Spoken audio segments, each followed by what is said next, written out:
grad school, she switched to astrophysics, and she started working on the formation and evolution of X-ray binaries and tidal effects in the double WDs, which she will be talking about today. Thank you. Thank you very much for having me. I've been enjoying the visit a lot. So, yeah, as Sam said, I will be telling you a little bit about my work on tiles in double WDs. I have been working on this project with my advisor, Francesca, two former postdocs at Northwestern University, Bath and Chris, and with Karen Serafello with FAR. Alright, announcement. So, double WDs. Now, double WDs, we expect them as gravitational wave sources, and we see them electromagnetically. But yet, we don't fully understand how tides affect the way double WDs evolves. So before to go into the details of the work I'm trying to do, and I'm doing, I will try first to convince you why we care about it, and I will give you a little bit of the map we use to study tides and Dwarf binaries. So, okay, the double WDs I'm interested in are short period binaries, so galactic interacting double WDs. Such binaries are guaranteed sources for Apsidal experiment, meaning next generation of space-based gravitational wave detectors. And to give you a sense of the frequency regime I'm talking about, here I'm showing a sensitivity as a function of the gravitational wave frequency for Apsidal detectors, so space-based, which is below the Hertz regime, and then the sensitivity for the already working ground-based LIGO foundry. So these awards have very short gravitational wave frequencies. For such an experiment, several thousands of sources are expected to be detected over the mission lifetime. And for the shortest orbital period one, we can probe details such as mass transfer, accretion, and Japanese supernovae projector.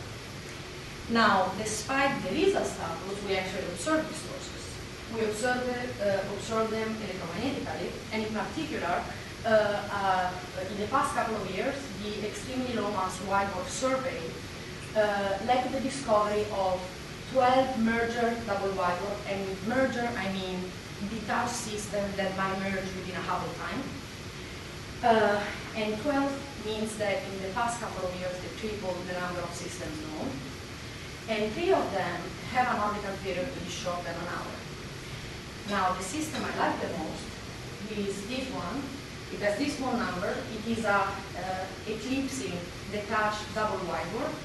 Since it is eclipsing, they could constrain the radii of the component pretty well, and the masses pretty well. So it is a helium WDs coupled with a carbon-oxygen WDs.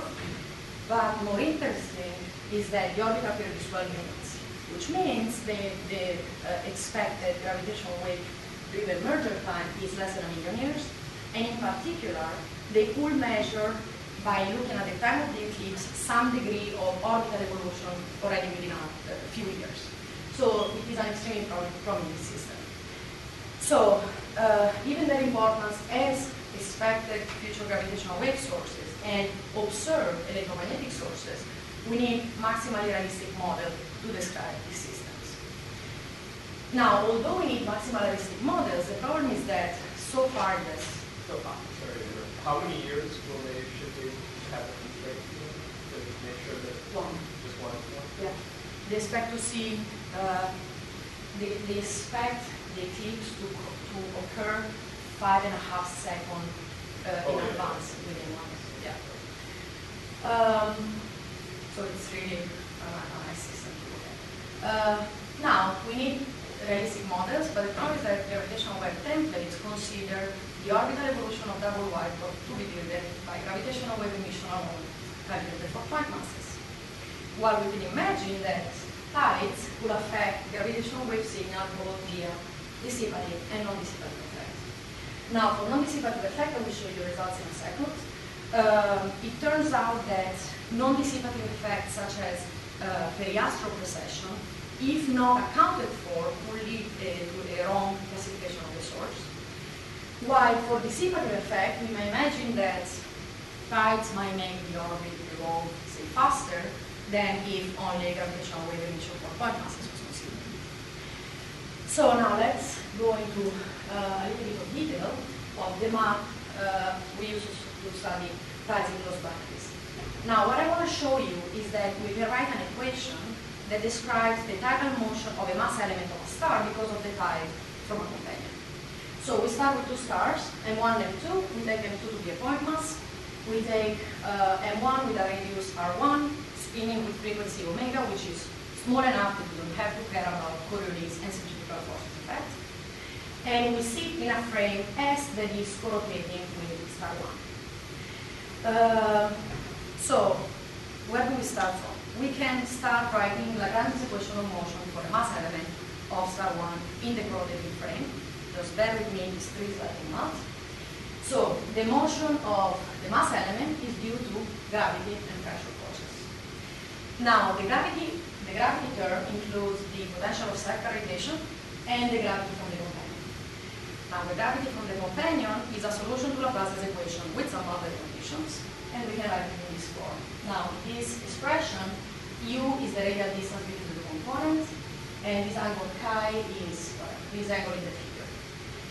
Now, if you take phi 2 and plug it into the equation of motion, the term for n equal 1, the dipole term, corresponds to a free-fall term. So the equation describes the acceleration of the star as a whole towards the companion. Which means, if we get rid of the dipole term, we are left with tides. Which means that in the same way, we can write an equation for the tide generating potential by taking phi 2 and subtracting the dipole term. Now, in this tide generating potential, the term epsilon t is a dimensionless number that gives you the strength of tides with respect to gravity at the star equator.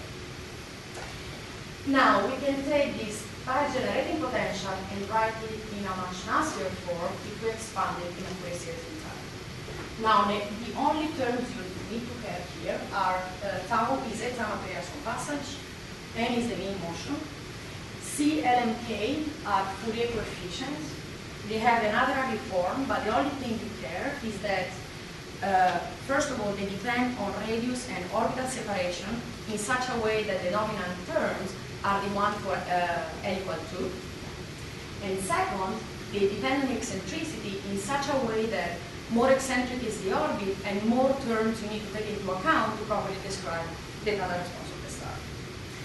And second term you care about is sigma. Now, sigma is the forcing angular frequency. So what this expression tells you is that the tidal action from the companion induces an infinite number of forcing angular frequencies. Now, the terms associated with sigma equals 0 give rise to static tides, while the term associated with sigma different than 0 give rise to dynamic tides.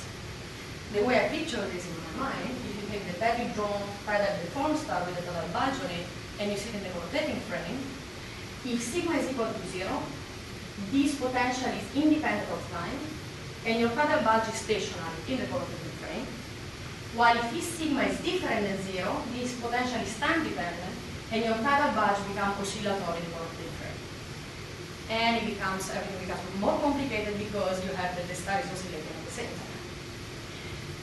Now, another regime as we mentioned, because we might see it later on if I have time, is the quasi-static tides regime, which means that the orbit is long enough that you don't have to care about the fact that the star is oscillating.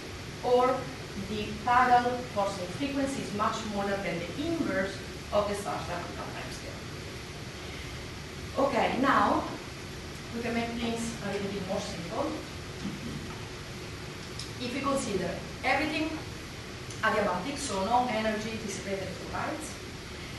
We consider the Riemann regime, meaning we consider tides as a small perturbation applied to a spherical symmetric star in hypostatic equilibrium.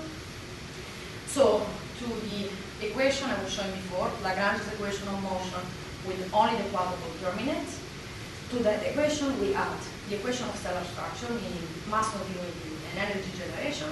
We add Poisson, we perturb them, linearize them, put everything together, and after a lot of math, we can find an equation describing the tidal motion of a mass element of the star, where C is the tidal displacement, all the prime quantities denote the perturbation of the quantity, and this CT is the total perturbation of the potential, which is the sum of the perturbed potential of separation and the tidal potential.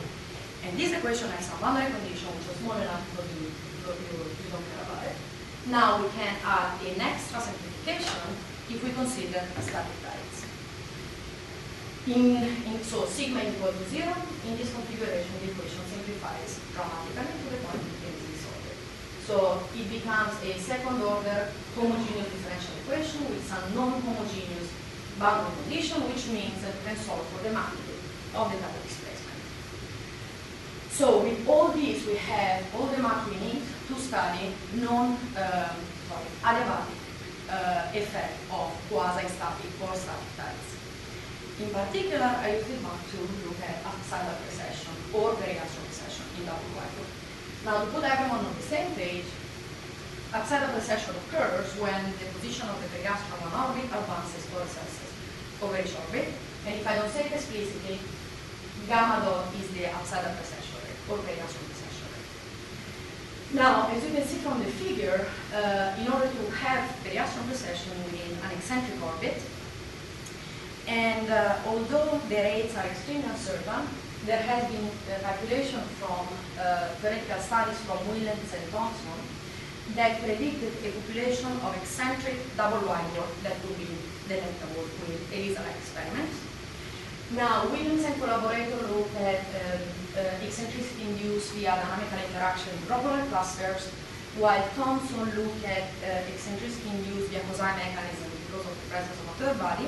Again, the rates are uncertain, but the idea of this investigation was to check whether we can learn something by looking at Apsidal precession in eccentric double WDs. Now, Apsidal precession occurs when the potential in which the two bodies are moving is perturbed from a pure Keplerian potential, and the way this enters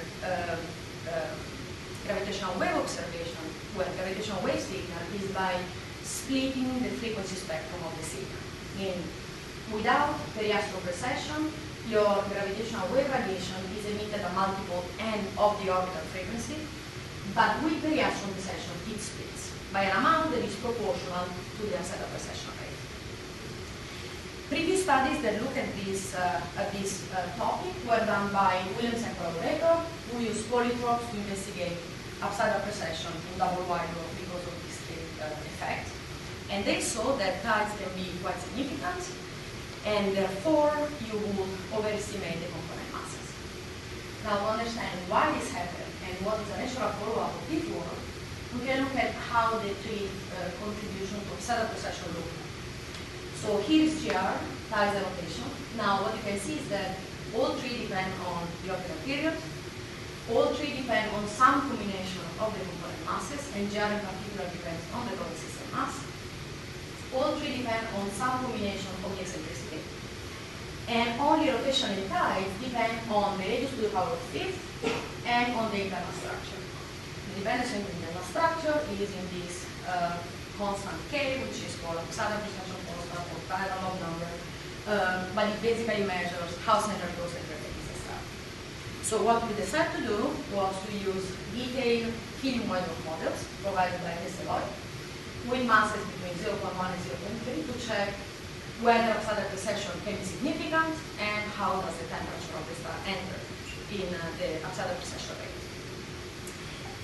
So the first thing we can do, since we have a detailed model, is calculating the Apsidal precession, the Tidal log number.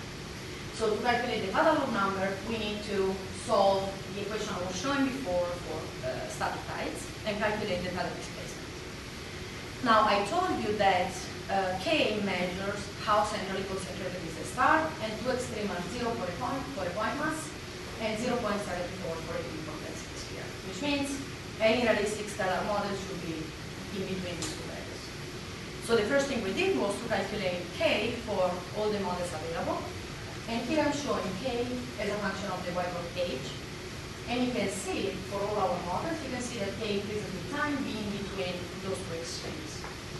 Now, the fact that K increases with time means that the star becomes less centrally concentrated while moving. And you can also see this if you look at the radial profile of the star's density.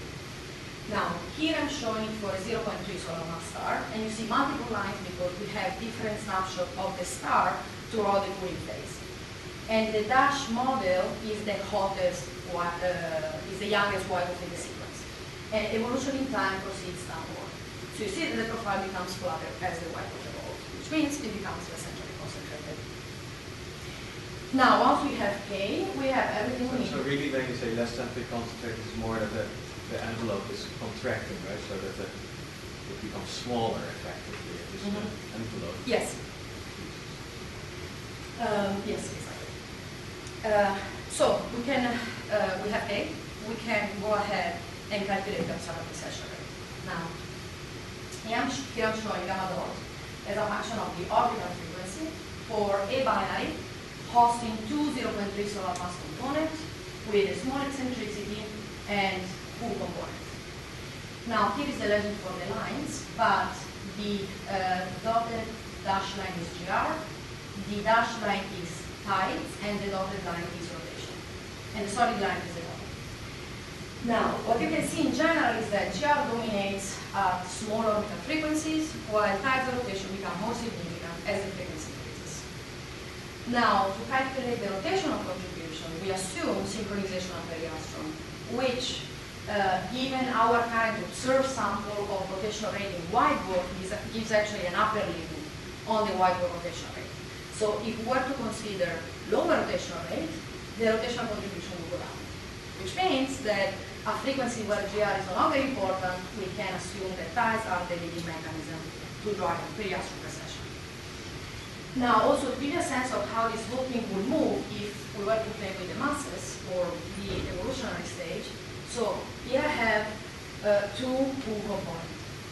If I were to consider same masses by younger component, the GR contribution would stay the same, but younger components have bigger radii, and therefore the tidal contribution goes like the radius to the power of 5th, which means that tides will go up. So tides will start dominating a smaller orbital frequencies.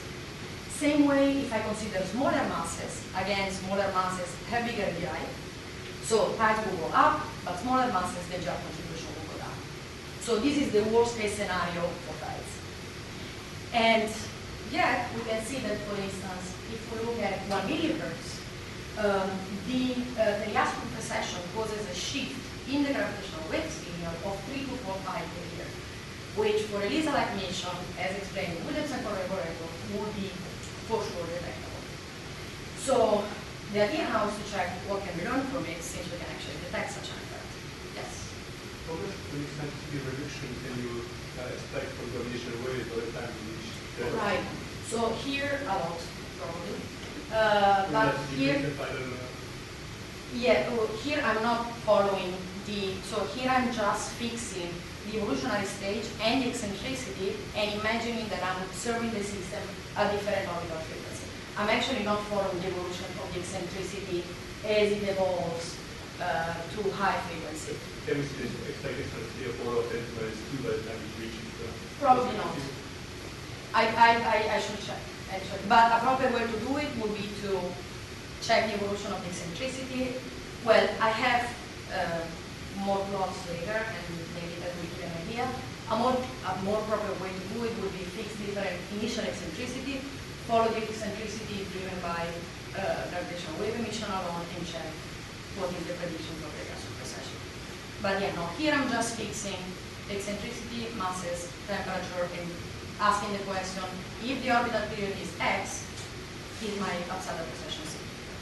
And that's it. So, okay, now, what can we learn from it? So here I'm showing, again, the two dominant mechanisms, GR and tides. Now, if we were to observe periastron precession where GR is dominant, given that we have, well, we can get period and eccentricity from the frequency spectrum of the gravitational wave signal, we can get something, well, we can actually constrain the total system mass.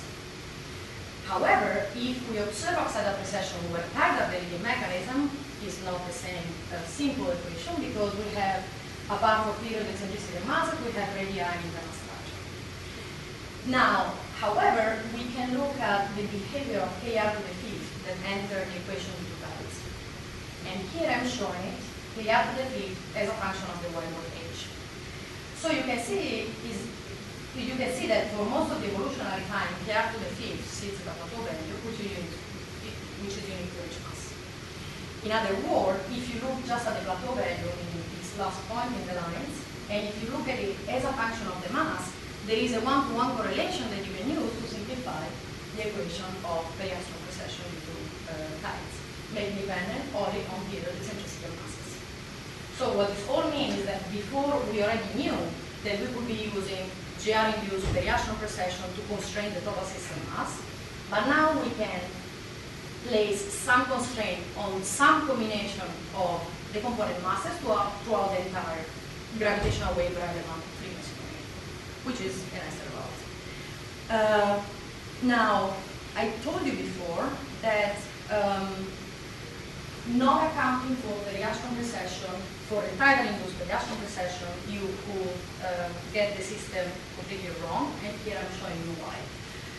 So on the top plot I'm showing lines of constant gamma dot calculated fixing frequency and eccentricity and just looking at the component masses and considering both tides, rotation and GR. In the bottom plot I'm showing you for this same Apsidal precession rate the masses that will be inferred only considering GR.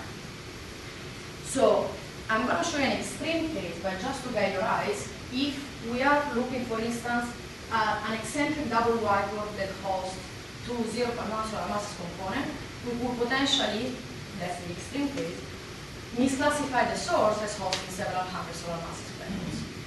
Again, this is an extreme case, but potentially you could overestimate, well, you could misclassify whiteboard as neutron star and black holes, and then would be extremely bad. So, to conclude this part, I hope, okay, so we use detailed whiteboard models to study variation precession due to GR rotation and tides. We find that it is detectable, and we find that GR dominates a small orbital frequency while tides become more significant as the frequency increases. We find that the sources masses will be overestimated by order of magnitudes if tides are not properly taken into account.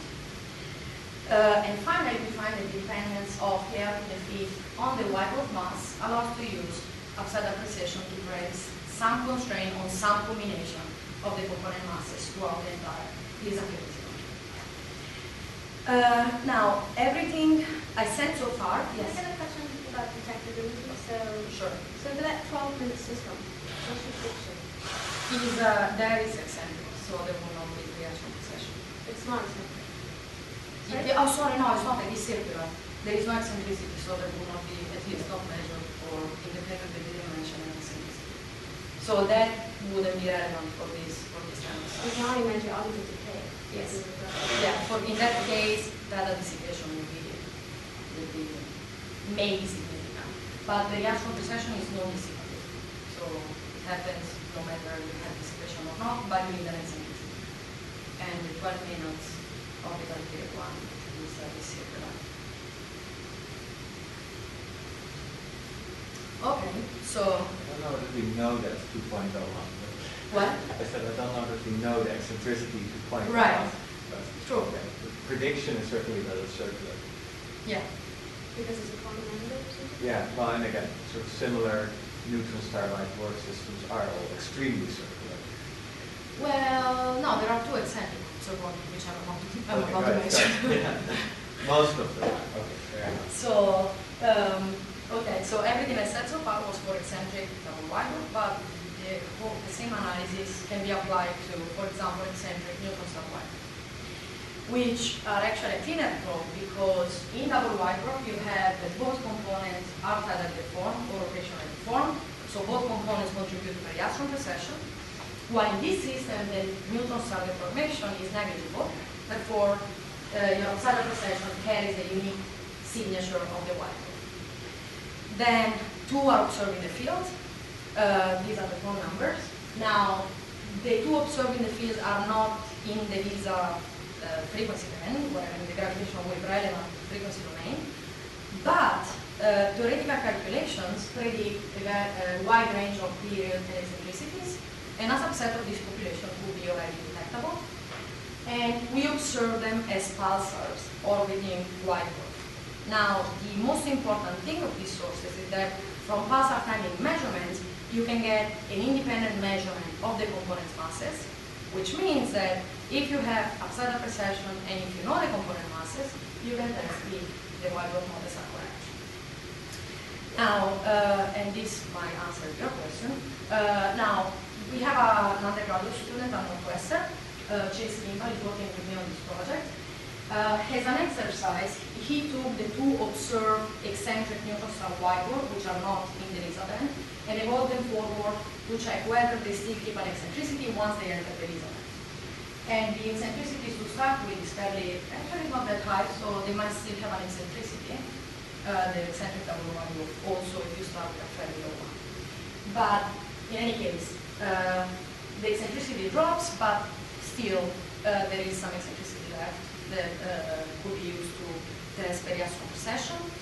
And to give you a sense of how this compares to the system I was showing before, here is the same double white dwarf I was showing before, and here is a white dwarf coupled this time with a 1.4 solar mass neutron star, and the y-axis is the same for the two.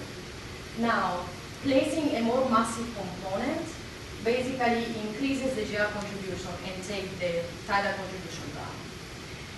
A detectability, a detailed detectability study is needed for this kind of system, but still at 1 millihertz, the shift in the gravitational wave signal is quite significant. So the idea would be to couple an analysis like the one I showed before to population synthesis and check what can we learn from Apsidal precession in these systems. So what's the eccentricity when the binary into the Lisa band? For this one, for the two observed one, it's 0.1 and 0.02. That's the initial eccentricity. Yes. It's not the... Well, this is the same model. This is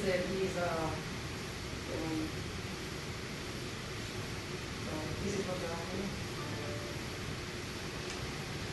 Yeah, I should say the top one will never merge in the Hubble time, so it's really, you should look at the bottom one. It's the more relevant system because that one will merge. Right. It's Well, shorter now. yeah. So I'm actually not even bigger sure that eccentricity. this will happen in a Hubble time. But in I any think case, for that one it does, right? It is now, it's 4.7 hours. It should merge. right. True. But yeah, the idea would be more to check the prediction for population synthesis that already have eccentric system in the Lisa band and see compare. But yeah, no, it's the other thing.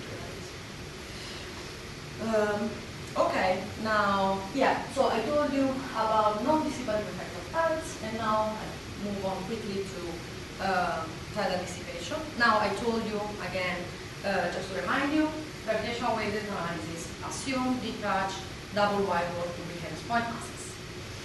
Now, what we want to understand is if this is a good enough assumption.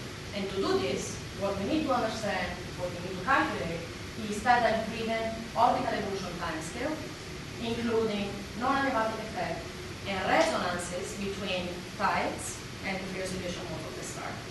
And to check whether these timescales are ever comparable with gravitational wave-driven timescale.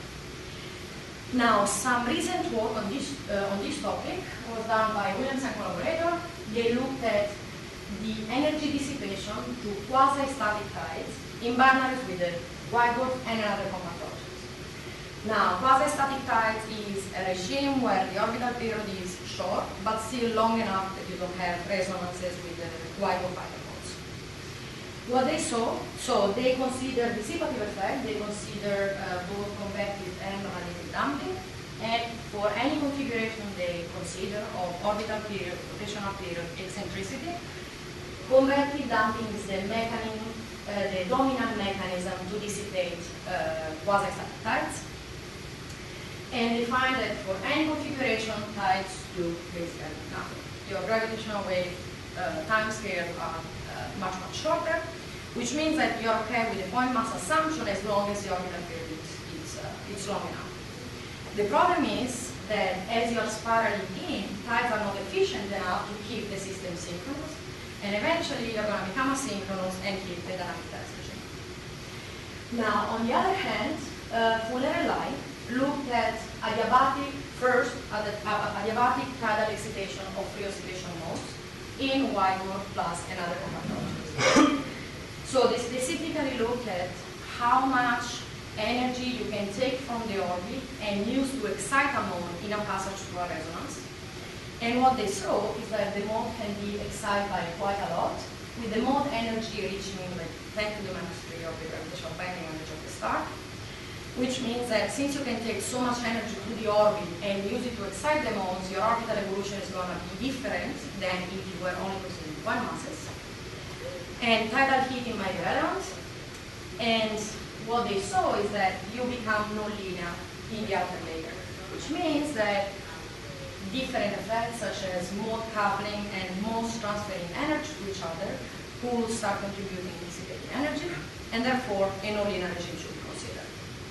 And I think on the line of these results, they came up with a more recent paper where they this time looked at non-adiabatic tidal excitation of eigenmodes using the so-called outgoing wave boundary condition, which means that the tidal action from the companion excites gravity waves, which are launched at the boundaries of the convective core outward and dissipate energy in the radiative region.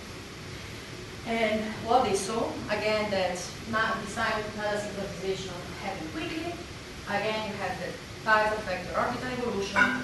You're going to deviate from the pure point mass assumption. Tidal heating becomes significant, but the problem is that this condition is not always satisfied.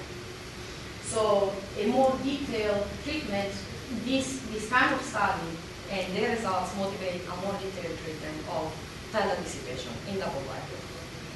So what I'm working on, alright, so I've been working on the stellar oscillation codes. I really like the name coupling because this took me from graduate school, and it stands for code for non-adiabatic force stellar oscillations.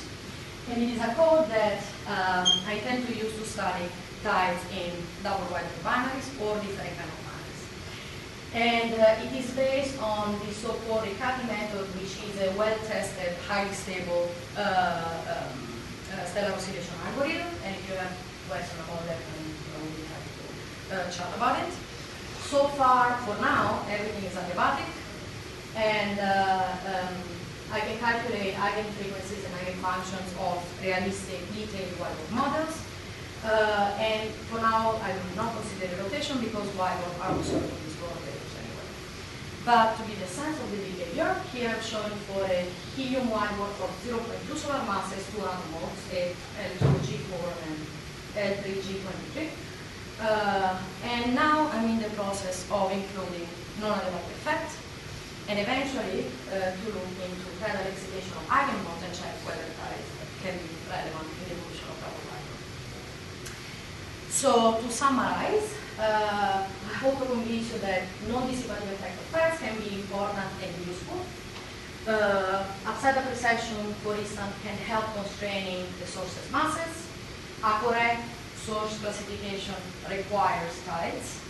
And in neutron star wide dwarf, Apsidal precession could be used to potentially validate Wildorf models.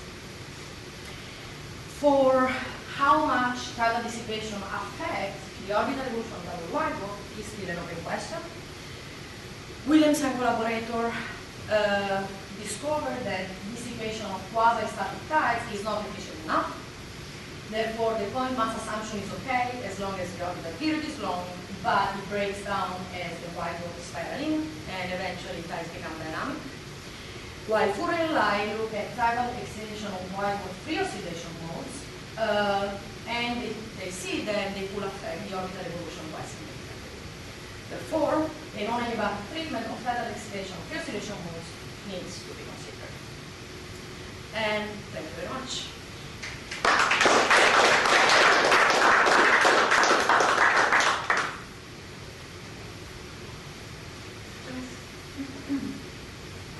I'm not sure I understand the last point about non-adiabatic oscillation needs to be considered, because I think the Fuller and Lai work, the whole point is that if you just excite dynamic times and have torque between the bodies, non-adiabaticity just means, it just changes a little bit the pulsation near the surface layer. It's not going to change the torque significantly. So I wasn't sure why can you explain why you think the last one is the most important thing to create? So, let's say, their results come from, not their results, their last non-affected with non-adiabatic effect come from the fact that without adiabatic effect, that with everything adiabatic, you can become nonlinear. But I don't know, and that's what I would like to do, is to check whether effectively, if you consider non-adiabatic effect in the stellar oscillation equation, then you become nonlinear. Or if maybe your dissipation inside the star can prevent the modes to grow to nonlinear. So that's something I would like to check. What do you expect the dominant non-adiabatic effects to be? So for dynamic tides, normally people talk about radiative damping because that was able to explain the synchronization of Russell binaries. I would like to keep it to the radiative damping because there is a lot of debate about convective damping and the time scale over which it occurs. Eventually we will go both and hope that radiative damping is going to be the dominant. But another thing I wanted to say on the Fuller and Light paper, they use carbon oxygen white dwarf, and whatever results they get is really model dependent because your stellar structure dictates where the modes are distributed inside the star. Now for carbon oxygen white dwarf, they have layers at the surface and they have transition in composition. And the transition in composition results in basically they trap the mode very close to the surface. And therefore it's really easy to excite them when they are trapped at the surface of the star.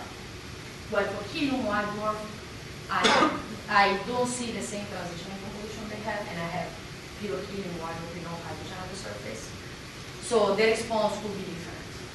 But it would be nice to do it precisely with dissipation in stellar oscillation equation and check whether it is significant or not. And do it also for helium white dwarf, since the observed 12 minutes of the period one has a helium white dwarf in there, which is directed one. Well, I would think they definitely just a nonlinear effect very important, not necessarily non-excited effect. Because the waves are so strong excited, and even the propagating cavity becomes, it becomes strong enough in the top of the cavity. So nothing that only shows presentations, right? I don't know. I didn't include them yet, but I'm going to compare them and check whether they're similar or not, and eventually go non-linear to. What exactly means over periods of focusing? Well, G modes are hundreds of seconds, so that range of optical periods, which is the LISA gravitational wave relevance frequency.